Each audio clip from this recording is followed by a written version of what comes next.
Next story, Mike Adams, Natural News. DHS excuse for buying billions of rounds of ammo exposed as yet another blatant lie.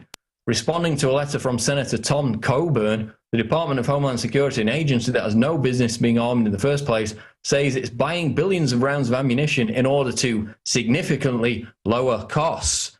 It's all about saving money, you see.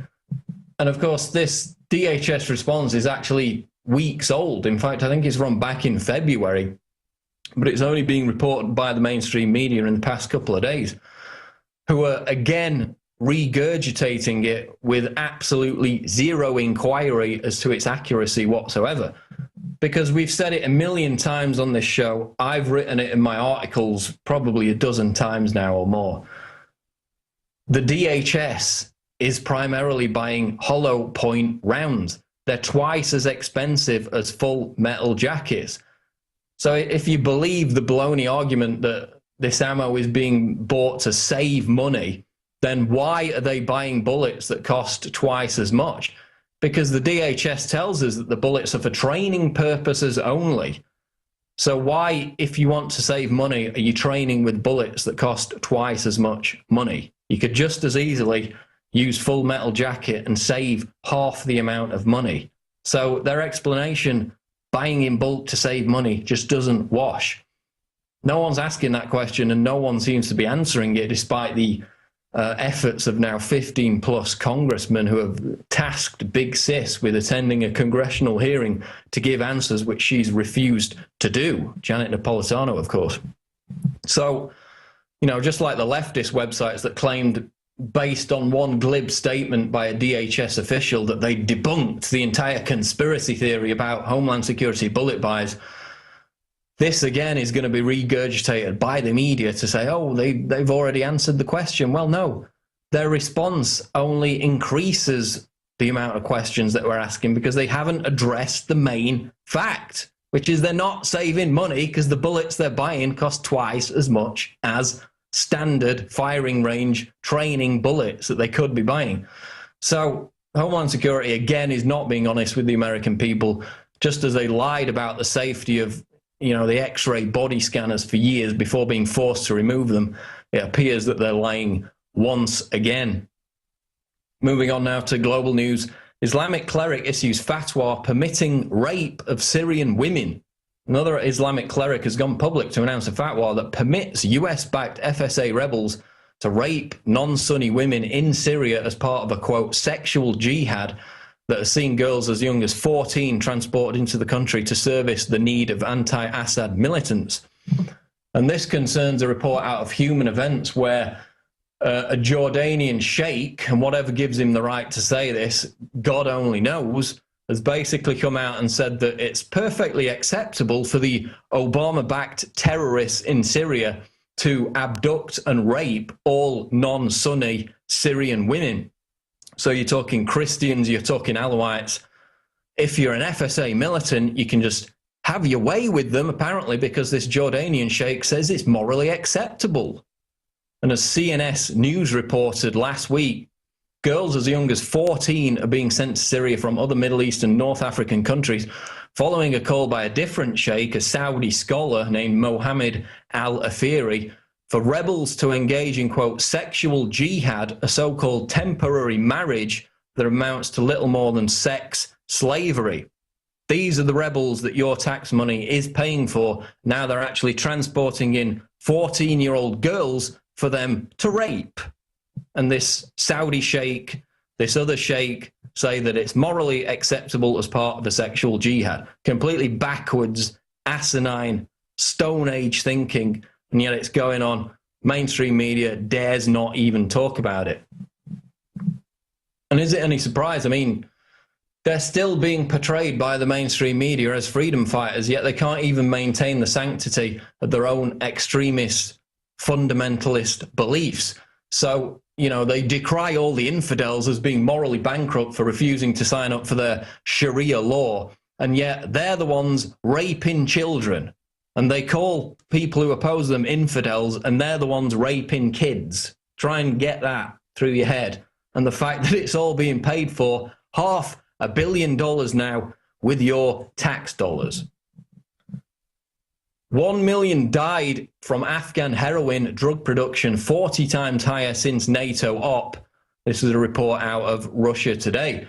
Heroin production in Afghanistan increased 40 times since NATO began its war on terror in 2001. The head of Russia's Federal Drug Control Service stated, adding that more than 1 million people have died from heroin from Afghanistan since then. And this is Viktor Ivanov, who gave a conference on the drug situation in Afghanistan and said that since Operation Enduring Freedom began, over $1 trillion has been invested into transnational organized crime from drug sales. And this report details how just 1/100th of opium fields in Afghanistan have been eradicated compared to coca bushes in Colombia. And as we've seen on Fox News, the opium fields are not being eradicated in anything like the numbers that they should be, because they're being guarded by British and American troops. All the money from the drug trade is being laundered by giant transnational banks. This is a quote out of the article. Alongside the refusal to get rid of the poppies, there is the apparent interest of international banks in dirty money, states the report. The head of Russia's drug enforcement suggested US and European banks tacitly welcome and, quote, encourage the inflow of drug money. Well, you mean like HSBC, which allowed almost $1 trillion to be laundered through its system by Mexican drug dealers, and basically they got a slap on the wrist? Opium cultivation in Afghanistan has increased 657% since the US military invaded the country, according to the UN's own figures. And it hasn't happened by accident. It's about reinstating the Golden Crescent drug trade run by the CIA, which of course is just one of the many goodies that they got as a result of 9/11. And of course, as we reported in the past, Hamid Karzai's brother was publicly running the opium trade in Afghanistan with the record shipments going out of the country to Europe, to America. He was also on the payroll of, you guessed it, the CIA. Just a coincidence. But of course, this is, business as usual for an agency that launders the drug money through the mega banks, and then the mega banks get merely a slap on the wrist for doing so because they're tied at the hip. And now they're saying 1 million dead. I mean, that figure seems hard to believe, but this is what this new conference is saying. 1 million dead from Afghan heroin since 2001. That's the death toll at its raw. And that's coming out of a Russian conference that took place recently, reported by RT. So there you have it. I mean, the CIA, again, are the biggest drug dealers in the world, and the big banks that launder the money for them continue to do so and continue to get away with it. Obama senior advisor laments Drudge Report effect on the news. This is out of the Washington Examiner. During a Playbook breakfast event with Politico's Mike Allen's White House senior advisor Dan Pfeiffer lamented the effect of the Drudge Report on the news cycle. So let's go to this clip. And so, but the example being that that anyone saying anything can get caught up in the spin cycle in a way that is very damaging. It hurts what we're trying to do on a daily basis, but also is very damaging to that individual person. So there you see more kind of mealy-mouthed nonsense. On the one hand, he tries to portray Drudge as being discredited and not a serious source of news. But then on the other hand, he admits that it's damaging to the Obama administration's rhetoric. Well, here's a newsflash for Dan Pfeiffer. Drudge drives more traffic than Twitter and Facebook combined. So you better believe that it's going to be damaging to your propaganda. And in a world of, castrated corporate state media who regurgitate White House talking points without question, America is fortunate that Drudge continues to dominate these very same mainstream media outlets, because his success relies on the fact that he's talking about issues that huge numbers of Americans truly care about, not the fluff and nonsense obsessed about by the alphabet networks. That's why he continues to have success. His traffic continues to climb. And of course, we're very fortunate at Infowars.com that he continues to link to our articles So no wonder why, again, the Obama White House is attacking the Drudge Report. Final story tonight. Report: third of U.S. West Coast children hit with thyroid problems following Fukushima. This is Anthony Gucciardi out of Natural Society. Still think that the Fukushima nuclear meltdown of 2011 never affected the United States public. Young children born in the United States West Coast, right in the line of fire for radioactive isotopes, have been found to be 28% more likely to develop congenital hyperthyroidism than infants born the year before the incident.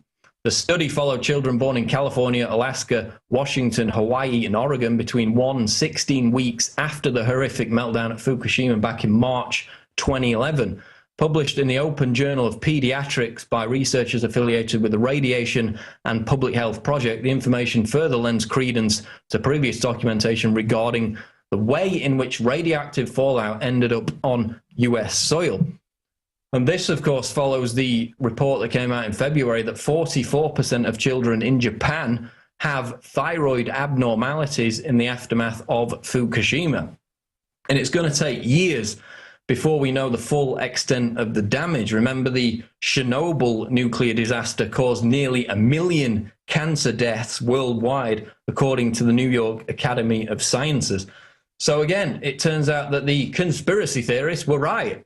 You know, as the governments across the world raised safe radiation levels and told you that nuclear fallout was nutritious, not to worry about it, turns out not to be the case. And one of the solutions that I use, and in fact, I've been taking it since Fukushima happened, and basically every day since, I haven't stopped, is potassium iodine, which of course is the liquid form of that substance. It's different from potassium iodide, which should only be taken in the imminent event of nuclear fallout. But it's actually a health supplement, easily obtainable, and it has numerous different benefits, but the main one is working to reduce the levels of radioactive iodine uptake in the thyroid, which of course helps to prevent the development of thyroid cancer. So it's a shame that all those parents on the west coast of America didn't pay attention to the reports of the nuclear fallout coming across from Fukushima across the Pacific Ocean, of course, getting in the tuna, getting in the fish, because if they did, their kids might not now be getting this debilitating illness. So again, the moral of the story is don't believe the crazy conspiracy theorists. Nuclear fallout is good for you. It's nutritious. Trust the government. Trust them that you can survive just by sticking your head in the sand and not paying attention. Stick around, because after the break, we've got an exclusive interview with Syrian activist Syrian Girl about the latest developments in the war-torn country and how the Obama administration continues to back Salafist, extremist, jihadist, Al-Qaeda terrorists in Syria. So stay tuned for that interview. We'll be right back. I'm Darren McBreen, and these are some of the new items that are available now at InfoWarsShop.com. Alert the public to Obama's blatant abuse of power with the new Obama t-shirt. Obama's Joker face on the front and come and take it on the back. It's time to publicly call him out for what he is, a tyrant. Defend the Second Amendment with our top seller Come and Take It t-shirts. And look at that, women's cut tank tops and t-shirts now available. Nice hat. Plus the Don't Tread on Me flag. And now you can become a micro distributor of the InfoWars magazine. Plus, get your own copy delivered right to your door each and every month. And if you're tired like I am of you and your family being exposed to polluted drinking water, get the Pro One high-performance water filter. It gets rid of all pathogenic bacteria, cyst, fluoride, heavy metals, and numerous other contaminants. So join the revolution at InfoWarsShop.com.